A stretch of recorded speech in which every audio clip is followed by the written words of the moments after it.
So in this segment, we're going to be discussing some tweets and some other articles. This one from Steve Swinford, who works for The Times. He is their political editor. And this is some very interesting stuff here on the ERG. So as per 9:30 this morning, which hopefully things don't change too much by then, ministers are unlikely to quit. Steve Baker and others like what they've heard, but waiting to see the full text. Steve Baker hasn't been involved too much in negotiations, but other ministers like Chris Heaton-Harris, senior Brexiteer, has been. Senior ERGers also think it's a good deal. They're surprised with the concessions, but will move in lockstep with the DUP. And let's not forget here that the ERG wanted the no role of the European Court of Justice within the context of the protocol, and they didn't want Northern Ireland within the EU single market for goods. You had Simon Case saying that the other day, we covered it. So for them to kind of U-turn on this a bit is very surprising, but I think it's because they don't have the numbers, which we'll talk about in a minute. So over the weekend, Dominic Raab did a series of briefings on the deal with Eurosceptic Tories, answering questions on everything from medicines to pets to VAT and customs. Now, from what I've read, there is nothing on medicines in these kind of protocol tweaks. So it's very interesting that he answered questions around medicines. Maybe more has changed since the space of last week, but I doubt it. MP said he was reading from a script, albeit a detailed one, but they were impressed. Very interesting.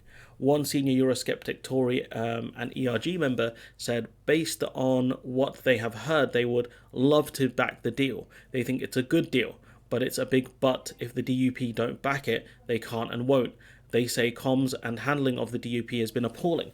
You had Sammy Wilson, I think, recently say that the DUP had been told, we've got these concessions, be grateful for them, and they're not happy about the way they've been treated. So the DUP could be a thorn here. You've got certain senior members of the unionist movement who are not happy with the deal, and they're the ones who want an end to the Good Friday Agreement, an end of Northern Ireland being in the single market for goods, etc. So the DUP are very much boxed in here, and I'll cover them, I think, in a separate video. So senior Eurosceptics like what they've been hearing. They're impressed with the concessions, but still might not back the deal. All eyes are on the DUP and Donaldson, but it does look like the rebellion, based on what people have heard, could be relatively limited. And we had stories this week. The video is basically out of date before I could publish it, but you had stories of 100 Tory MPs potentially rebelling against the protocol changes. But then we find out, according to the Telegraph, Tony Connolly citing them, the quote, the ERG meeting last week on the protocol only had 22 people who showed up. 18 months ago, you'd have had 80 people there. The ERG don't have the numbers. So Sunak is going to face them down on Monday, end quote. So clearly the ERG don't have it. They tried to get Chris Heaton-Harris to resign, didn't work. Tried to get Steve Baker to resign, still in doubt. Tried to get Braverman to resign, didn't work, despite the fact that Braverman seems to be against the agreement, claiming that she doesn't want the EU to have a foothold in the UK, which is nonsense, and I'll cover that in a separate video, I think. But you have here the ERG being really split here. So this from the Financial Times. You've got Chris Heaton-Harris, the Northern Ireland Secretary and former chair of the ERG, has emerged as a key advocate for the outline of the deal. Quote, he's telling everyone how good it is, end quote, said one senior Tory. So Chris Heaton-Harris, a former chairman of the ERG, is pushing the deal. You got Suella Braverman, who said she's got no intention of quitting, but she wants Rishi Sunak to fight for better terms, which isn't really happening by the looks of things. It looks like whatever's been set out has been set out now. Von der Leyen has met Sunak. This is before recording the video. But it looks like they're going to iron out things, or things should be ironed out by the time you listen to this video. But things are very, very interesting. The ERG don't have the numbers.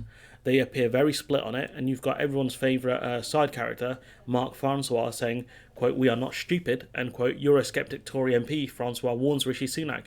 The ERG chairman said he would have to get rid of EU law in Northern Ireland, effectively take Northern Ireland out of the single market for goods, which we know isn't going to happen. And then you have Sunak being warned of Tory chaos over the Northern Ireland Protocol, and this, I think, again, is Mark Francois, talking nonsense. Conservative Brexiteers and DUP unable to back plans that retain any role for the EU court, say key backbenchers. So they appear very split on backing the deal, and if they are split, it means it's going to be easier for Sunak to get the deal through, especially given that Labour will back it, the changes anyways.